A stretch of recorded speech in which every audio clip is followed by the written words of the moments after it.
Les doy la más cordial bienvenida al programa Introspectiva, entre lo justo y lo legal, de la Barra Mexicana Colegio de Abogados. En esta ocasión vamos a platicar con Arturo Espinosa, una persona que ha dedicado muchos años a su vida y con gran éxito además a las cuestiones electorales, a los debates de la política mexicana, también del derecho electoral comparado. Y con él vamos a platicar de por qué seguimos debatiendo tanto sobre temas electorales y por qué las autoridades, los árbitros en materia electoral están tan presentes en el debate público mexicano. Empezamos.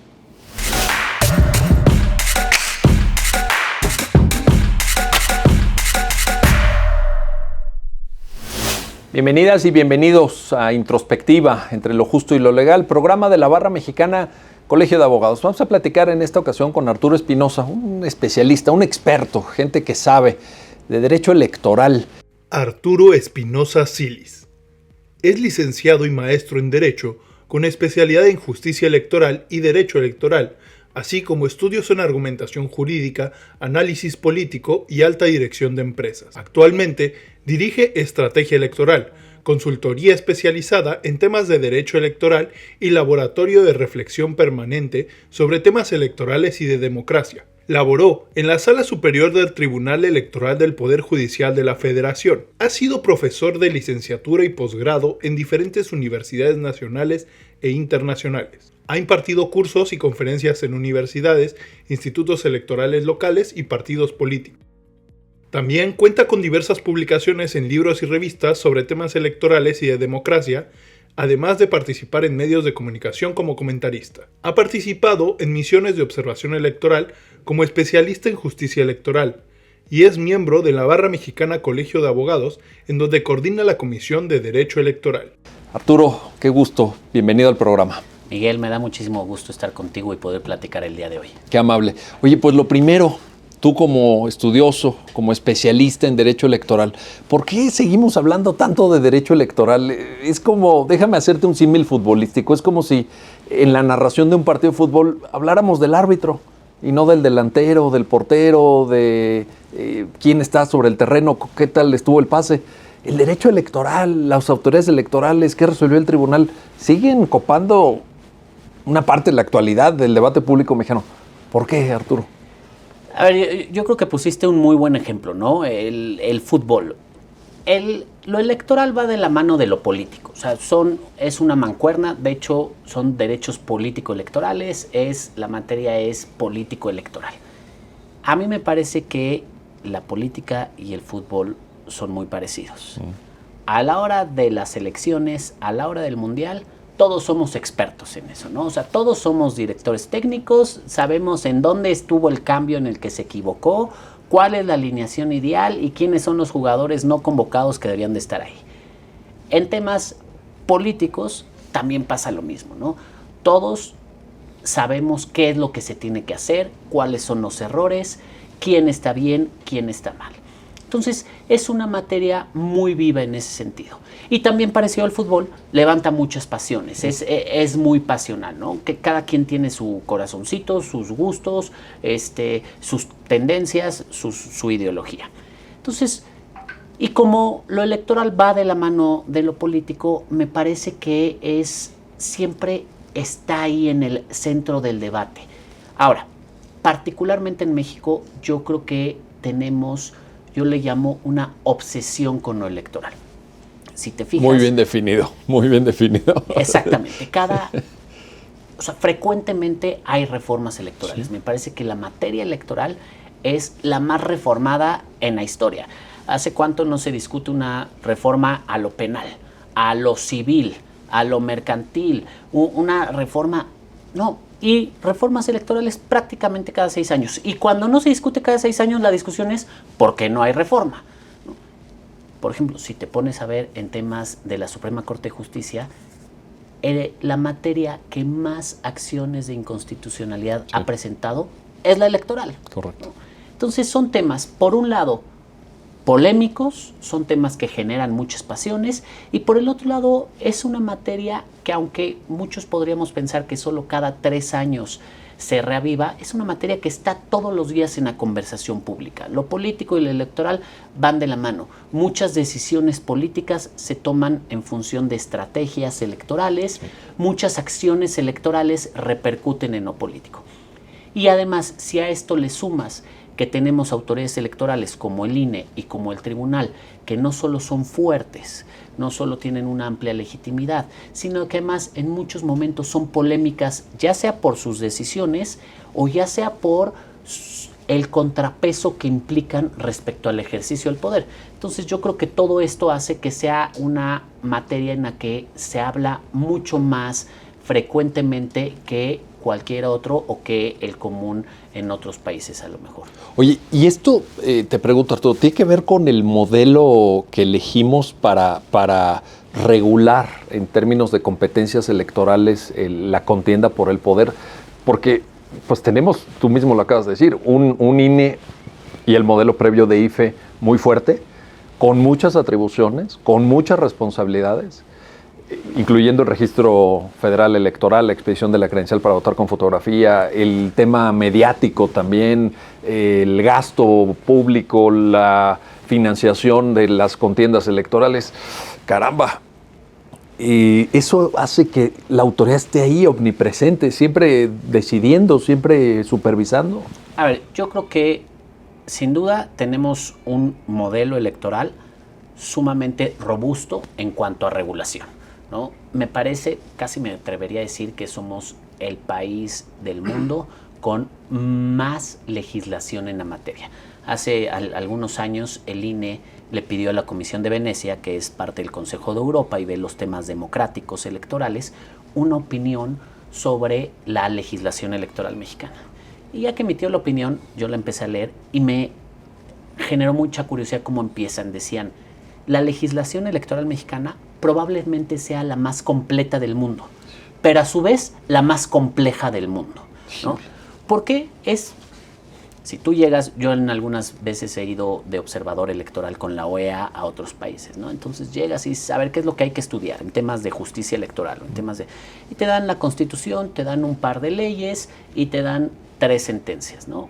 Cuando llegan aquí los observadores, a veces me dicen, me consultan, oye Arturo, ¿qué tenemos que hacer? Mira, estudia la Constitución, la Ley General de Instituciones y Procedimientos Electorales, la Ley General de Partidos Políticos, la Ley General del Sistema de Medios de Impugnación, la Ley de Delitos Electorales, los equivalentes a nivel local, que son 32, estudia el reglamento de fiscalización del INE, el de quejas y denuncias del INE, el de elecciones del INE, estudia los lineamientos tal, estudia estas sentencias que le llevas como carpetas enteras y estudia la jurisprudencia y más o menos de ahí te vas a dar cuenta del panorama. ¿Y qué te dicen? Nos vemos en 3 años porque ¿cuánto tiempo se necesita? Lo que te dicen es, esto es imposible, no pueden tener tanta legislación, o sea, es inaudito lo que pasa en México, ¿no? O sea, simplemente en una sesión de una de las salas del Tribunal Electoral se resuelven durante una elección más asuntos que en elecciones presidenciales completas de otros países de América Latina. En una sesión. En una sola sesión. O sea, un miércoles cualquiera los magistrados se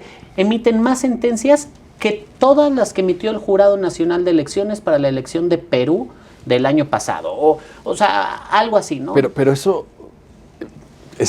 vaya, tú como experto, ¿lo ves bien? ¿O cuál es el asunto ahí? Porque parece hasta enredado, ¿no? Yo creo que tiene sus matices. Tenemos una regulación que, como bien dijiste, tiene check en todos los aspectos. Financiamiento público a partidos políticos es un estándar internacional. Una autoridad autónoma independiente es un estándar internacional. Cuotas de género es un estándar internacional. Medios de impugnación perfectamente definidos, con plazos, reglas procesales, personas legitimadas, es un estándar internacional, ¿no?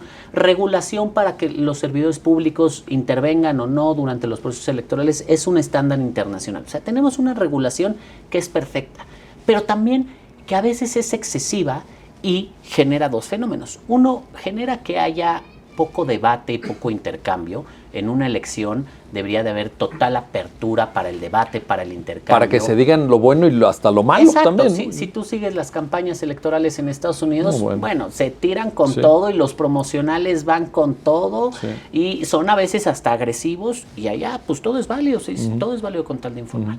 Eso por un lado. Y también tenemos una tendencia en la que se ha usado justo las reglas electorales para mediáticamente comunicar atacando al rival. ¿Qué me refiero con esto, no?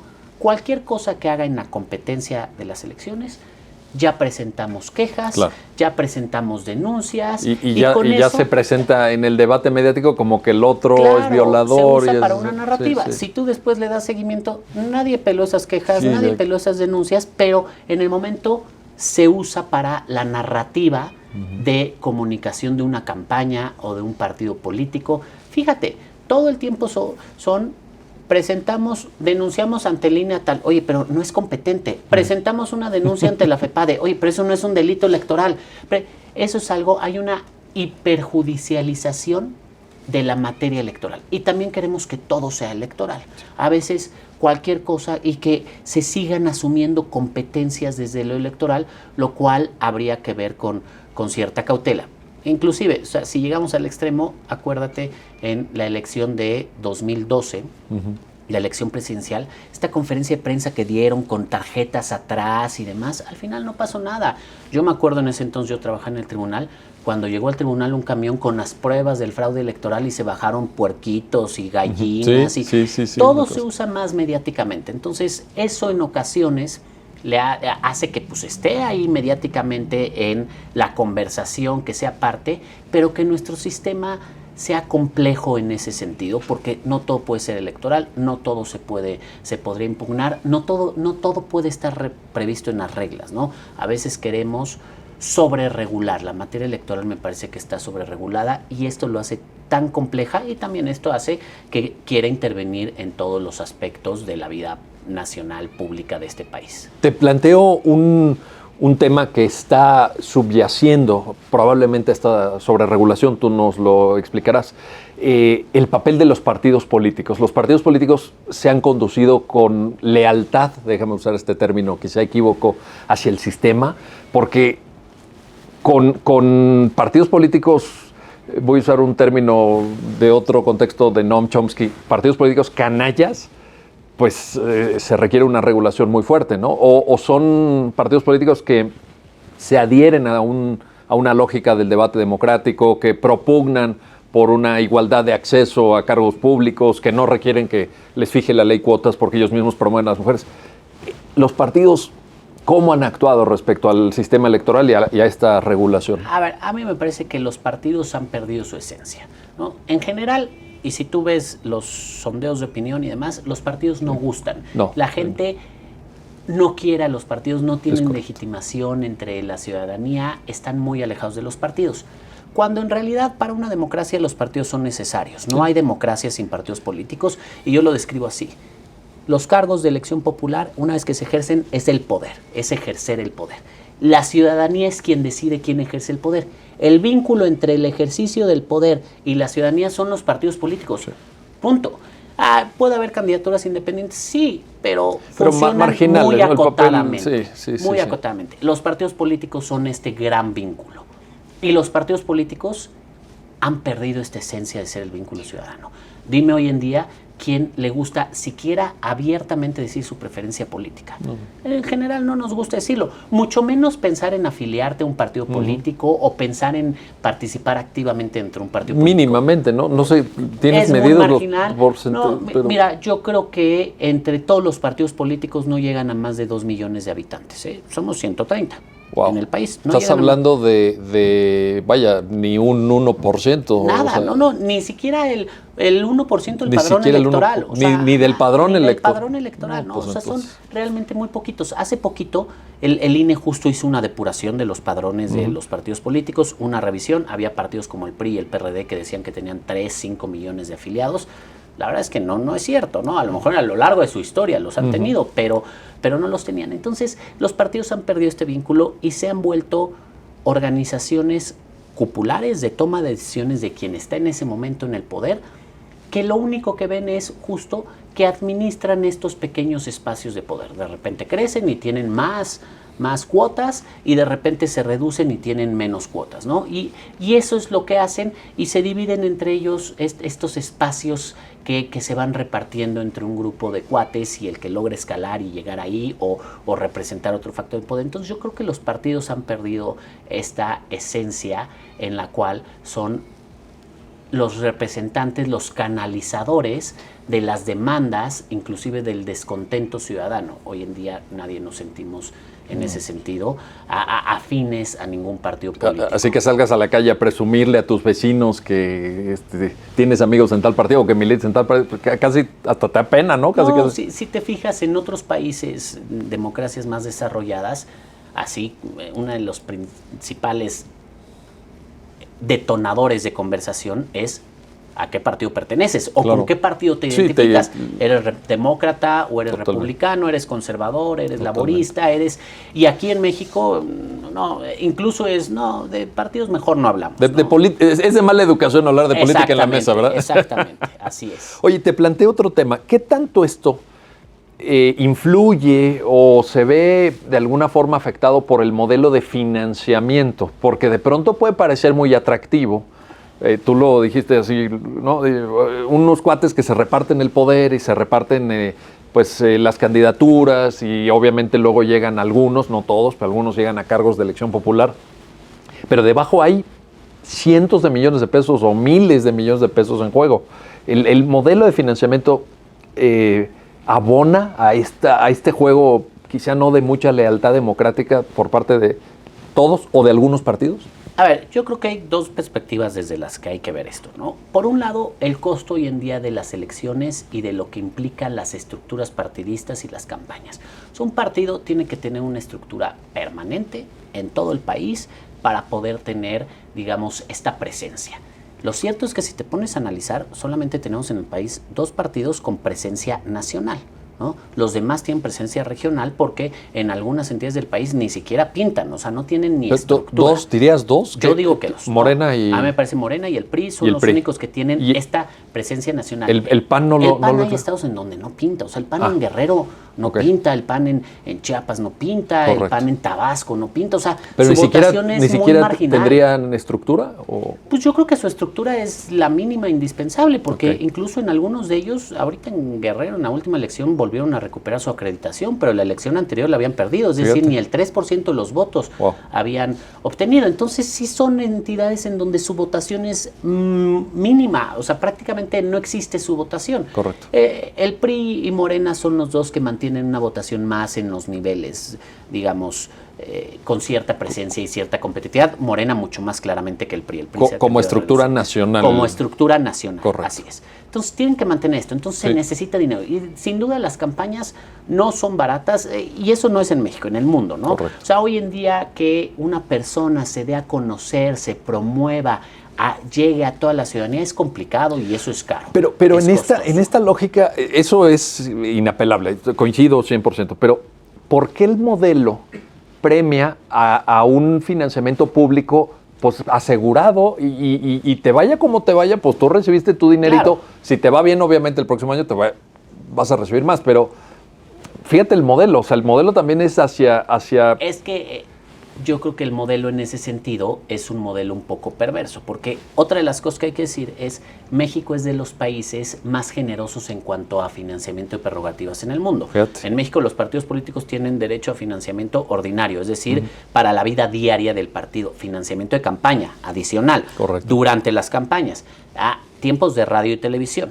Y hay otras cuestiones como un régimen fiscal especial, no pagan los mismos impuestos que las empresas o que nosotros, y prerrogativas telegráficas y postales que yo no sé si las siguen usando. Pero además esto lo reciben a nivel nacional y en cada una de las entidades federativas, o sea, es un doble financiamiento. Sí creo que es sumamente generoso.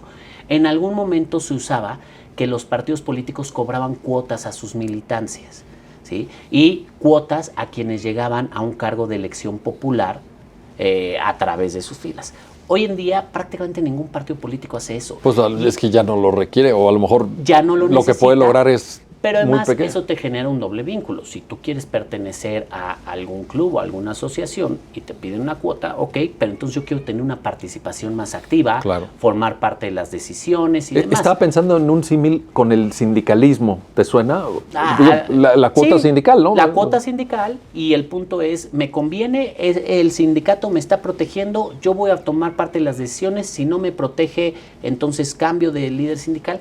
Y aquí la verdad es que no pasa eso. Los partidos están conformados a partir de cotos de poder de quien coopta la dirigencia y se queda, y tiene que llegar otro grupo a derrocarlos y se busca quedar más tiempo.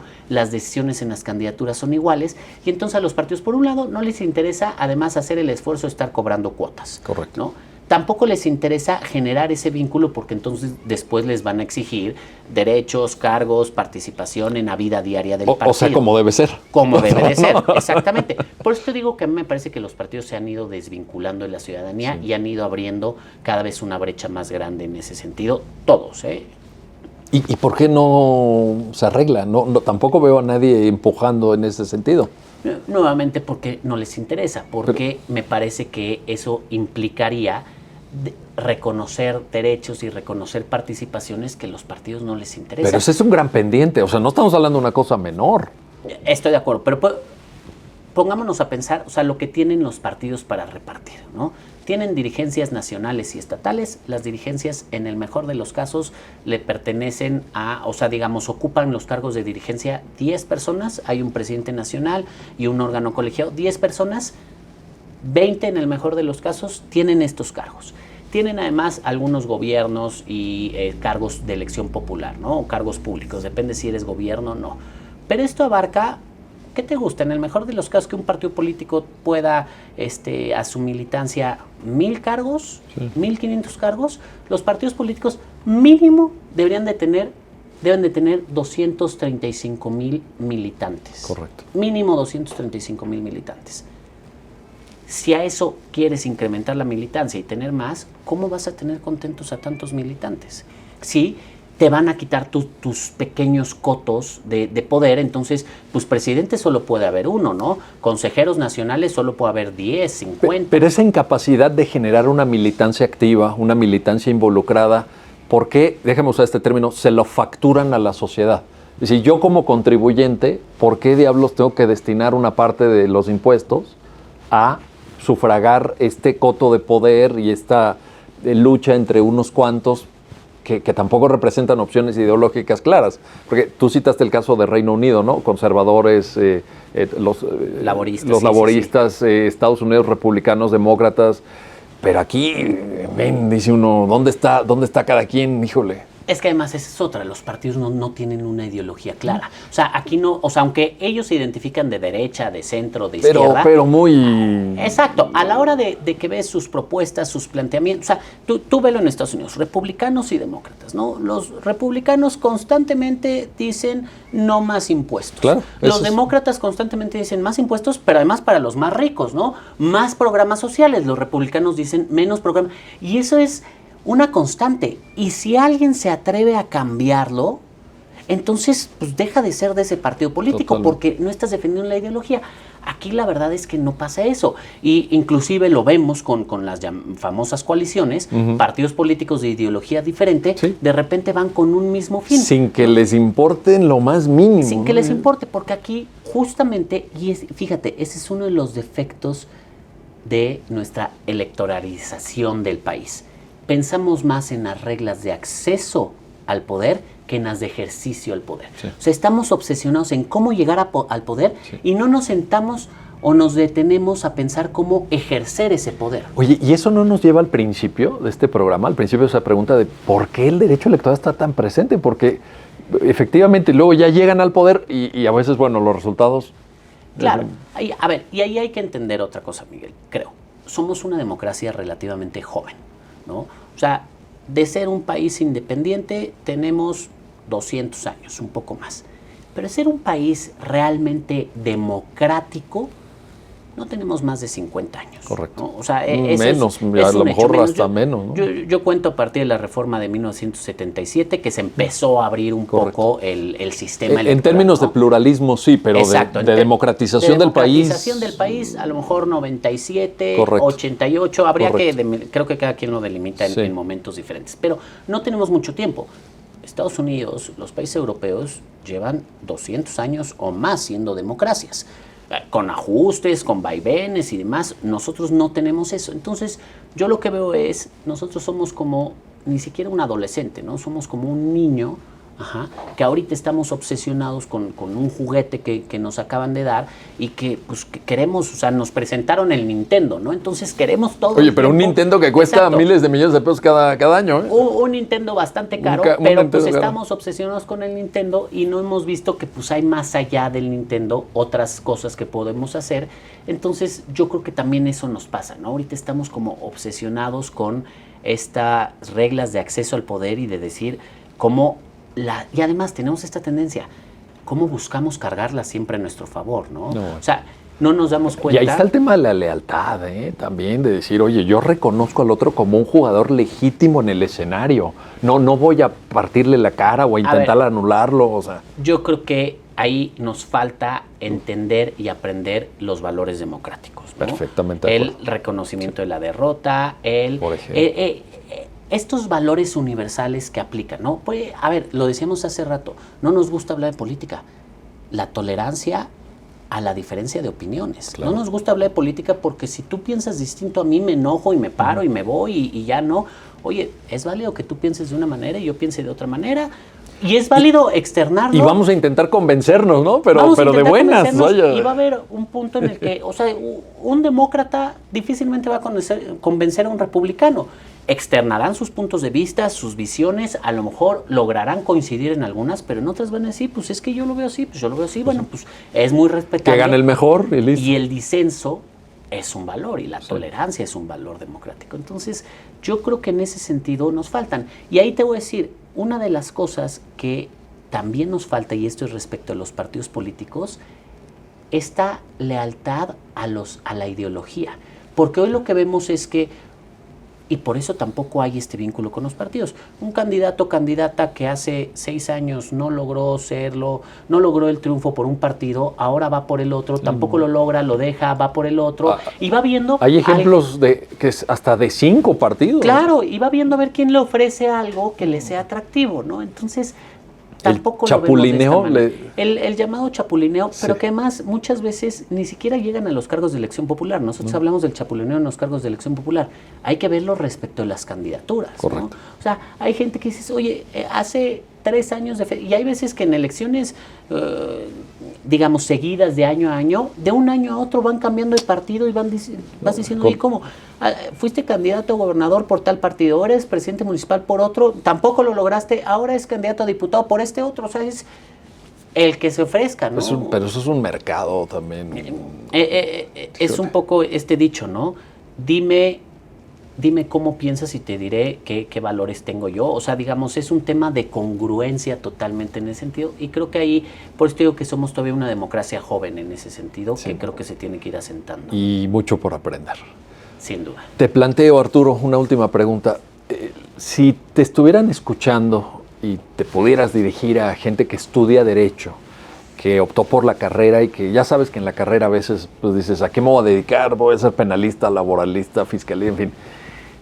¿Por qué alguien como tú, que ya tiene esta experiencia, que tiene esta carrera tan exitosa en la materia a la que te dedicas, le podría recomendar a un estudiante de Derecho estudiar el derecho electoral o voltear a ver el derecho electoral o tomarlo como una opción de desarrollo profesional? A ver, te voy a decir lo que le digo siempre a mis alumnos y lo que le digo a los pasantes o abogados nuevos que llegan a la oficina. Me parece que es una de las materias más fascinantes porque es una materia en la que nunca está todo dicho, tiene una constante evolución y eso como abogado, como abogada, te da para mucha creatividad. Yo asimilo el derecho electoral, tiene más de common law que de civil law.